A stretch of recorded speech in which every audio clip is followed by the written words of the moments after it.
அதில் முதல் காரணம் அவர் இங்கே வரலன்னு நினைக்கிறேன். வஜ்ரவேலு நம்ம இயக்குனர் பாஸ்கருடைய சித்தப்பா.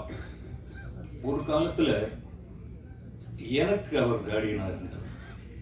இந்த நாட்டுப்புற பாட்டு ஒத்தருவா தாரன் இன்னைக்கு கூட இந்த அம்மா சொன்னாங்க அந்த பாட்டு, அந்த படம் முடிக்கிறதுக்கு ஃபினான்சியல் ஹெல்ப் பண்ணார். அவர் பண்ணல, ஒரு இடத்துல வாங்கி கொடுத்தார். அன்னைக்கு அது ரொம்ப பெரிய, இன்னைக்கு அவர் வருவார், அவருக்கு மேடையில் ஒரு துண்டு போட்டுடலாம் அப்படின்னு நினச்சேன். அவர் வரல.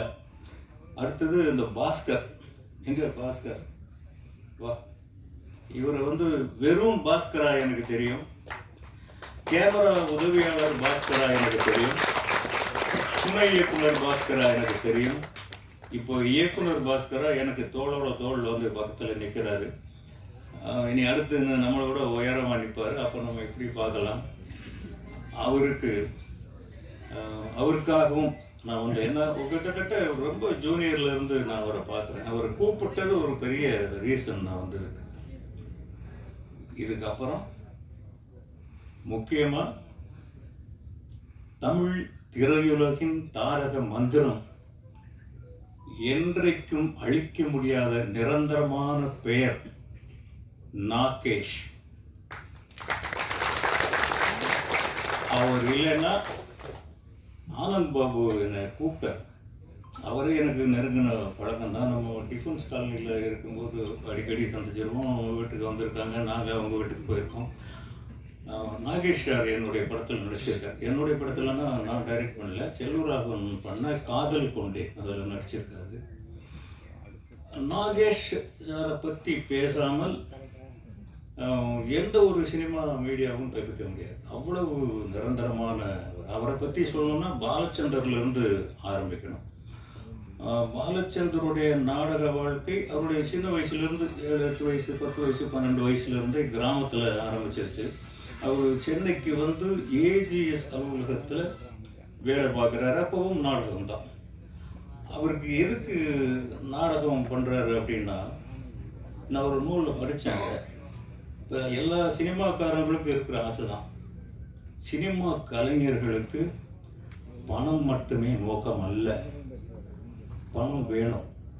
பட் ஏதோ ஒரு மாயை நமக்குள்ளே புகுந்து, நம்ம எல்லாருக்குள்ளேயும் தான் சொல்கிறேன், பைத்தியம் முடிச்சு ஆட வைக்கும். அந்த மாதிரி பாலச்சந்தருக்கு நம்ம தெருவில் போனால், நம்ம ஸ்கூலுக்குள்ளே போனால், காலேஜுக்குள்ளே போனால் எல்லோரும் நம்மளை பார்க்கணும். அவன் போகிறான்டா, பாலு போகிறான்டான்னு சொல்லணும்.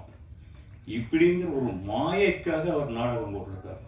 இப்போ ஏஜிஎஸ் ஆஃபீஸில் போடும்போது இவர் ரொம்ப பிரபலமாயிட்டார். இப்போ நாகேஷுக்கு பாலச்சந்தருடைய நாடகத்தில் நடிக்கணும். அவ்வளோ பெரிய ஆக்டர் பாலச்சந்தரை தேடி அங்கே வர்றார். ஒரு நாள் இல்லை, டெய்லி 10 மணிக்கு வந்துடுறது. இதனால பாலச்சந்தருக்கு புகழ் ஏறுது. ஆஃபீஸில் யாரும் ஒர்க் பண்ண முடிகிறது இல்லை. இப்படி இருந்து நாகேஷுக்காக ஒரு நாடகம் எழுதி, அது என்ன நாடகம், அது நீர்க்குமிழி இல்லை, நீர்க்குமிழி இல்லை, சர்வர் சுந்தரம் எழுதி சொல்லிட்டாரு, டே எழுதிட்டேன்டா வான்னு சொல்லி அவங்க 2 பேரும் வாடா போடன்னு பேசிக்குவாங்க போல இருக்கு. எழுதி ட்ராமா கொடுத்து படிச்சுட்டாரு. இவர் பாலச்சந்தர் ஸ்டேஜுக்கு வந்துட்டாரு. நாகேஷ் வரல. இவருக்கு பயம். என்ன சினிமான்னு பரவாயில்ல, கொஞ்ச நேரம் பொறுத்து ஆரம்பிக்கலாம். இப்போ நம்ம ஆரம்பித்த மாதிரி 7 மணிக்குன்னு சொல்லிட்டு 7:45 கூட நம்ம ஆரம்பிச்சுக்கலாம். நாடகத்தை அப்படி ஆரம்பிக்க முடியாது. தயவு செஞ்சு அதை மாற்றுங்க கொஞ்சம். ஏன்னா இங்கே உட்காந்துருக்கிற எல்லாருக்குமே நிறைய கம்ப்ளைண்ட்ஸ் இருக்குது, ஃபிசிக்கல் கம்ப்ளைண்ட்ஸு. அதுக்கு தகுந்த மாதிரி நீங்கள் 7 மணினா 7 மணிக்கு ஆரம்பித்து 8:30, 9 விட்டுட்டிங்கனாக்கா நாங்கள் மெடிசன்ஸ் எடுத்துக்கணும், போகணும். இதெல்லாம் கொஞ்சம் எல்லாருமே மைண்டில் வச்சுக்கணும்.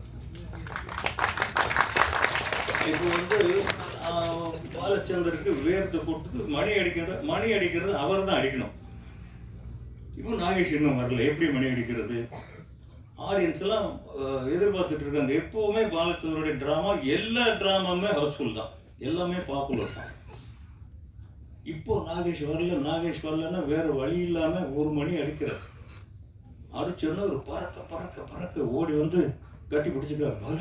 பாலு போச்சுடா, என்னடா போச்சுடா, நீ ஃபுல் ஸ்கிரிப்ட் கொடுத்தியா?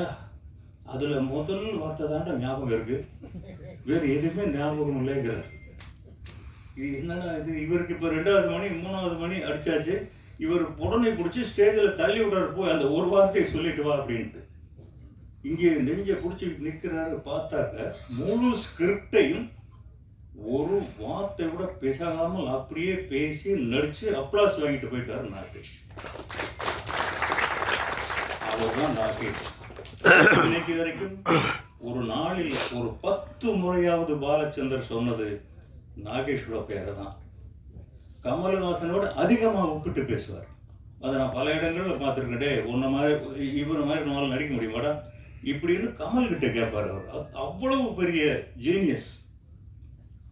அந்த உடம்பு வச்சுக்கிட்டு எவ்வளவு பெரிய சாதனைகள். பரத் எடுத்த படங்கள் பாருங்க. நீர்க்குமிழி முதல் படம் யாராவது எடுப்பானா? அதை நாடகமாக எடுத்து சக்ஸஸ் பண்ணி, அதை படமாக எடுத்து சக்ஸஸ் பண்ணி, அந்த நாகேஷுடைய பேரன் அந்த நாகேஷ் என் படத்தில் ஒரு 4 நாள் நடிச்சிருப்பார், 4-5 நாள் என்னமோ நடிச்சிருப்பார். அந்த நன்றியை தீர்க்கிறதுக்கு ஒரு இடம் கிடைச்சதுக்கு, அதுக்கு தான் இந்த இடத்துக்கு வந்தேன்.